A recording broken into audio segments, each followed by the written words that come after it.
Well, then why are you answering? Well, I'll give you another answer. When we talk about suffering, we're not only talking about physical suffering, we're talking about mental or heart conditions, those types of things. Right. And suffering is just, like I say, if it's physical, you're hurting physically. Yeah. Definition of that suffering. Mm-hmm. If you're suffering mentally from difficulties or things of that nature, then that's the toughest kind of suffering. And you know, I'm going to give you a really good example of what you're talking about there, because he's talking about the difference between physical and emotional or mental suffering. You know, you look at those $10 million mansions and stuff like that on the coast in Los Angeles, and the first thing you say is, well, they can afford that. But you know what we need to understand is that there are people like us. They lost every memory they had. All their photographs, all their keepsakes, all of that stuff. Imagine what you would feel like if everything you had in your life, in your house, went up in smoke. They're suffering too. Now, they may not be suffering financially. They may be able to, you know, they're movie stars and they can get $20 million in their next movie and they can pay for everything. But the point is, they're suffering too. There is physical and there is emotional and mental suffering. And those are the things that we need to remember. And a lot of people have those problems. A lot of people have those problems from their lives, things that have gone on in their lives that are continuing to eat at them, and they suffer from that. They suffer emotionally from that. So now the next question is, how did suffering enter the world? The garden. Okay, thank you. The garden. What about the garden?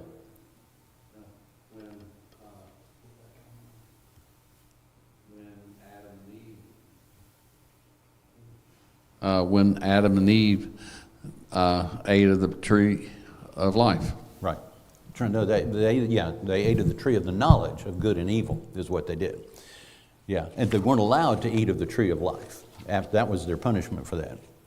Yes, that's how suffering entered the world. They began to die physically. And you know what? They began to die spiritually and emotionally. So suffering came into the world through that. Why did God allow that to happen? I don't. You always hear in the New Testament, suffering, or trials makes you stronger. Okay. You're supposed to face your troubles. That's part of life. That's part of faith, or building your faith. That's the way I read the New Testament, but I don't. Okay. All right. Anybody else? Why would God allow that to happen? Why would He allow them to do that? Jeff? He gave you free choice. Free choice. He gave you free will. He gave you free choice. So you can make bad decisions or you can make good decisions. You can make bad decisions. You can make good decisions. Anybody here ever made a bad decision? Okay. I just wanted to be sure. I see most of the wives did not raise their hands. I guess you should have because you got married. But anyway, yes, we've all made bad decisions, and those are our decisions. We have to own up to those decisions, don't we? You hate it when somebody points a finger at somebody else when you know it was their problem. Well, for the most part, like I said, a lot of the things that have happened in my life, they're my fault. And I know they're my fault. I'm not going to blame anybody else for those things because they are my fault. I did some dumb things. I'm probably the only person in this room who's ever done anything dumb, but I did that. So anyway, that's what we mean. We have that free choice. Here's an interesting question for you. Does God suffer? Yes. How does He suffer? When we sin. How does He suffer when we sin? Hang on a second, John, go ahead. That's confusing. John, hang on a second. John's coming. It grieves Him, I guess. Pardon me? It grieves when our children do something. It grieves us. He's the same way. It grieves God. It grieves the Spirit. It grieves God when we do things wrong. And yes, He does suffer. Now, He doesn't suffer like we think of suffering. Oh, woe is me. Oh, but it hurts Him when we do that. And you touched on this, what can suffering teach us? Suffering can teach us to be stronger. It can help us to be a stronger person. How does a non-believer explain and account for suffering? You hear people all the time talk about, well, if there were a real God, He wouldn't do this. He wouldn't allow suffering. Okay, how do you account for suffering in this world? The death of Christ would be one of them. Pardon me? The way Christ was crucified would be one of them. Okay, all right. But how would a non-believer say, what would he say or she say, what is the cause for suffering in this world? Well, it's just something that happens. It's just something that's out there. I want to give a quick analogy. I had this word written down there, I didn't look at it. Analogy of something that happens to us when we're suffering. I saw this video on my Facebook page the other day. It was a link to it, and it was this cat who had its head stuck in a can, a tin can. I don't know if any of y'all have seen that video. But this cat had its head was stuck in a tin can. And the people were trying their best to get that can off of the cat. But you know what the cat was doing, don't you? The cat was fighting and scratching. Don't touch me, don't touch me. I got this, I'm so scared. I have all this anxiety and all this sort of stuff. Eventually they were able to catch the cat. The way the guy had to do it was he took off his coat and put it over the cat so he wouldn't get his hand scraped all to pieces. And then they had to do this to get that can off of the cat's head. Can you imagine what it would feel like if somebody had to do that to you? Toink. And then they let the cat go and the cat ran off. This is what a guy named Peter John Kreeft, a PhD, said about this, and it's about a different situation. I plugged in the cat stuff. He said, I believe God does the same to us sometimes, and we cannot comprehend why He does it any more than the cat can understand the motives of those trying to help it. As the cat could have trusted the people, so we can trust God. Sometimes God allows suffering in our lives to make us stronger, to teach us a lesson.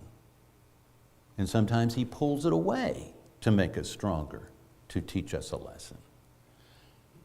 But either way, we need to depend on whom? God. We need to depend on Him for our lives.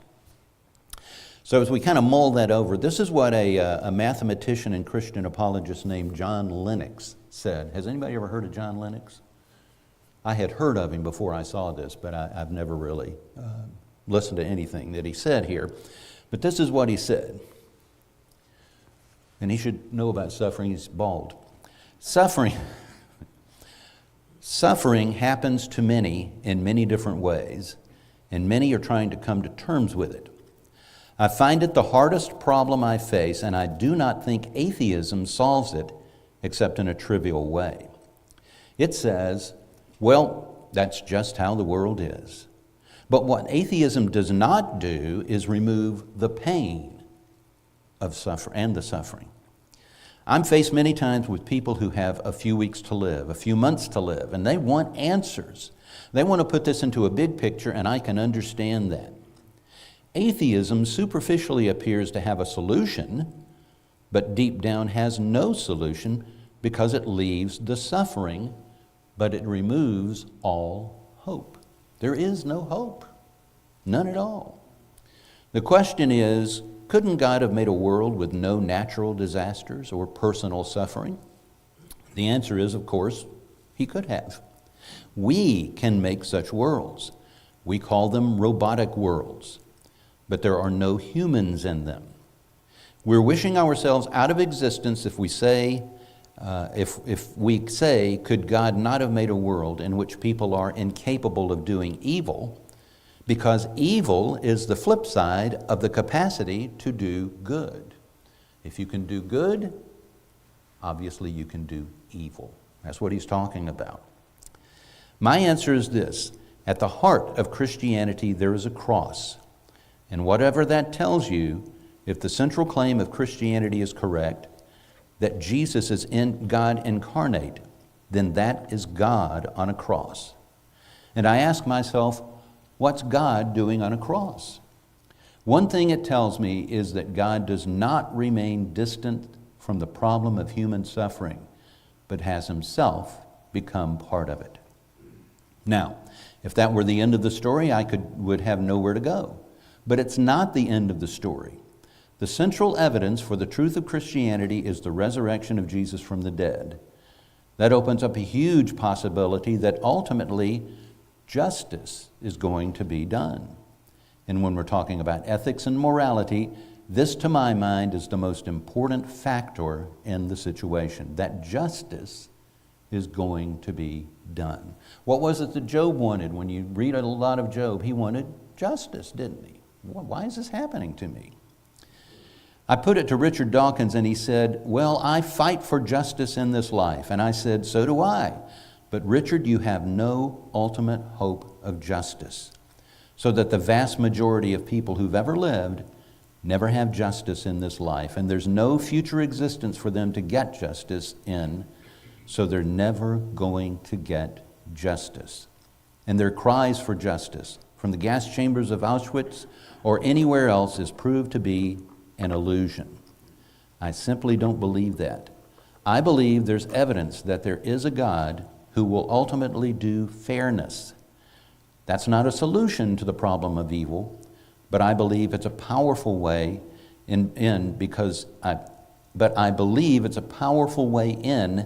because I've seen it change lives and give people hope. That's a powerful little passage there. And that's something for us to think about. Jeff, hang on, John's coming.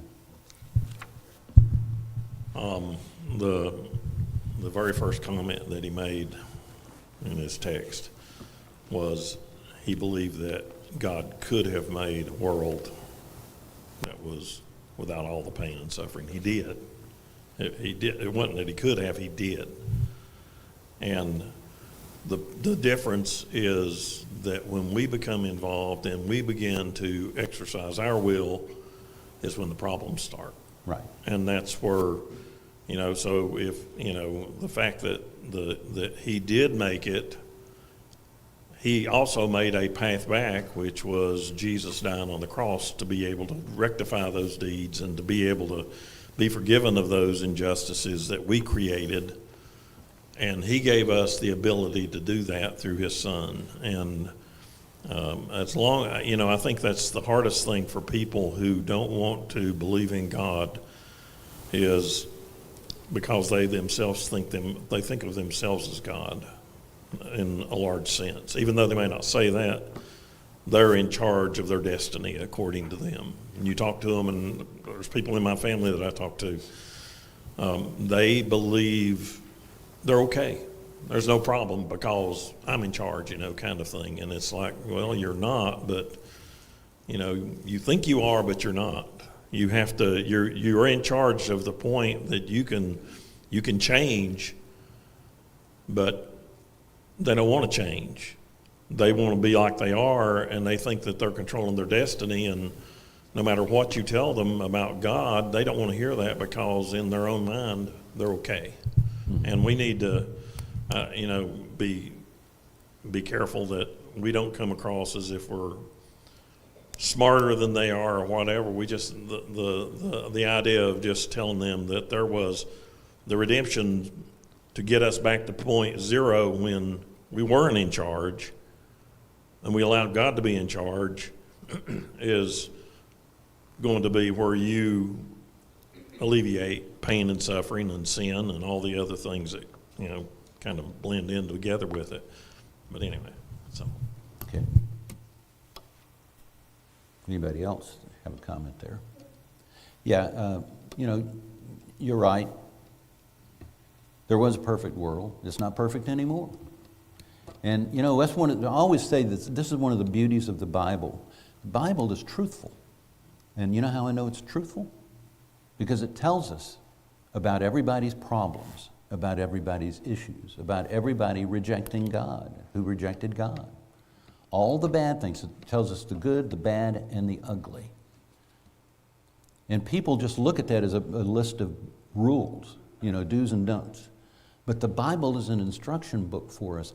And I always point this out, from the Wizard of Id, it talks about the drunkard there, and the king says he's a good, bad example. Well, if you look through the Bible, you're going to find all kind of good, bad examples, aren't you? This is how you don't live your life. This is how you do live your life. Now, living your life following God, doing everything God wants you to do, going to worship every time the doors are open, everything you're supposed to do, teaching other people all that thing. Does that guarantee that you will not suffer? You may suffer more, absolutely. But it gives you comfort through your suffering. It gives you hope. And unfortunately, a lot of times we don't express that enough to people out in the world, that we have hope. When somebody is really suffering in their lives, one of the reasons they're suffering is because they feel hopeless, because they think there's no way out of this. There's nothing that can be done. And so they're beginning to feel hopeless. And that's a terrible place to be. Have you ever met anyone who's hopeless? There's a lady who works at the McDonald's where I go on Sunday mornings, who a couple of years ago, remember the tornadoes that went through Kentucky a couple of years ago and destroyed several houses, and I think 5 or 6 people died? Her daughter and granddaughter were killed in that tornado. She is still suffering from that. I mean, sometimes you can see it in her face, see it in her demeanor, because she has no hope. Trying to work with her as best I can, and maybe someday, Lord willing, we'll be able to work a little bit more on it. But I've seen people like that. You've seen people like that. You may have been there yourself. I've been there. It just seems so hopeless. There's no way out of this. But we can have the comfort from the Scriptures, and we can have the comfort that we want if we will take hold of it. And that's the key, and that's what Jeff was talking about there. I hope I'm going to say this right. If I don't, you can correct me, and I know you will. They are hopeless, and they think they're controlling everything. And because they think they're controlling everything and everything's in the dumper, that's what they think the rest of their life's going to be like. And that's why there's so many, that's how suicides happen. That's how people just give up on life, because they don't have any hope. And I put this in my book, I'm just going to give you a plug for that. We, who have all the hope in the world, sometimes will not tell them about it and let them know what it can mean to their lives, how it can ease their suffering. There's another guy here who talked about something in that same video. He said, the atheist paradox is this: by acknowledging the existence of evil, atheists implicitly recognize a moral standard by which actions are judged as evil. To call something evil, you must have an idea of what good is. Now, when I say evil, that's what causes suffering to many people. But in reality, this erases the concept of evil. Some will say good and evil can exist independently of God, but they're grounded in well-being or human flourishing. So again, some say good and evil can exist independently of God, but it's grounded in well-being or human flourishing. But that assumes that well-being is inherently good, and good needs to be explained in a godless framework. Saying that human flourishing is good presupposes a standard of how good that materialism cannot explain. How much good is good? We have that phrase, keeping up with the Joneses, right? You get up to a level and the Joneses get a little higher and you have to keep going and going and going. So, what makes a good thing, what makes it good instead of a preference? Being a Christian does not explain everything, all the evil and suffering, and all the horrible things that happen. Do not gloss over the horrible. Do not relativize evil. Christianity faces the problem of evil squarely and shows us that God is not absent in our suffering. Who brings us evil? Who is responsible for evil? Satan. Satan told that lie to Eve. Don't worry about it. It'll be all right. God just afraid you're going to be like him. And she believed him. So yes, he is the author of that evil. Christianity faces the problem of evil squarely and shows us that God is not absent in our suffering. If Christianity is true, then God has done something for us in Christ. In the death and resurrection of Jesus, there is the promise that we can be forgiven for our contribution to the problem of evil. And we always need to remember that we are partially responsible for evil in this world. I've done evil.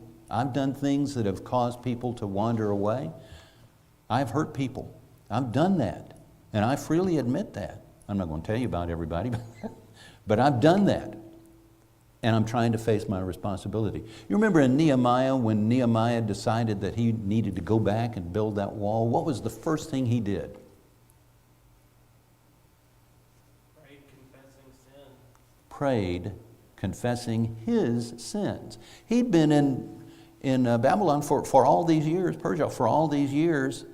He didn't do anything that got them there. But he prayed to be forgiven for the sins that kept him there. And one of the sins would have been apathy. Okay, I'm here. Everything's fine. I've got a good job. I'm good. So, you have to think about those things. God promises that justice will ultimately be served in the face of evil. And there's a hope for the time when evil will be eradicated. Job lost everything. We talk about the fires in Los Angeles and all, and we talk about earthquakes and stuff like that. This man lost 10 children. He lost all of his riches. He lost everything, had boils all over his body.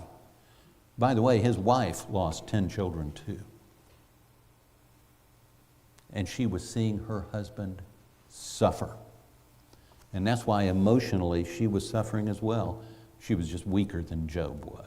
And by the way, that's probably why why Satan didn't get rid of her, because he knew she was weaker. And she would needle him a little bit. She wasn't a bad person. She was rewarded too. She had 10 more children. I don't know if that's a reward or not, but but you know what I mean. God is willing to listen to our complaints. Is there anything in the Bible that says that God will listen to our complaints? Is there anybody in the Bible who complained to God? Well, Moses did a little. Y'all are real quiet this morning. I don't know what it is. I guess it's the snow. Moses complained to God. Cain complained to God. Job complained to God. David complained to God after Uzzah was killed. Now think about that for a minute. If you want to talk about somebody suffering, here's a man who was trying to do what was good, and he was killed immediately. God warned him, but he did it, and it was just an impulse. But he was killed anyway, and David was suffering. David was suffering because Uzzah was killed, but he was also suffering because he was responsible for that as well, because he didn't move the ark the right way. Got to take responsibility for those things. But he complained to God. Jonah complained to God. Elijah complained to God. Just kill me now. I'm through with this. Get over it. Jeremiah complained in Jeremiah 15:18, why is my pain perpetual and my wound incurable, which refuses to be healed? Will you be like an unreliable stream as waters that fail? Man, why am I suffering so much, God? And people today say the same things, don't they?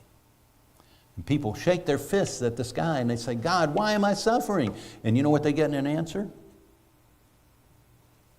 Nothing. God does not come out like he did with some of these people and say things to them. They have to ferret it out through the Scriptures. They have to ferret it out through their faith, through the belief in God.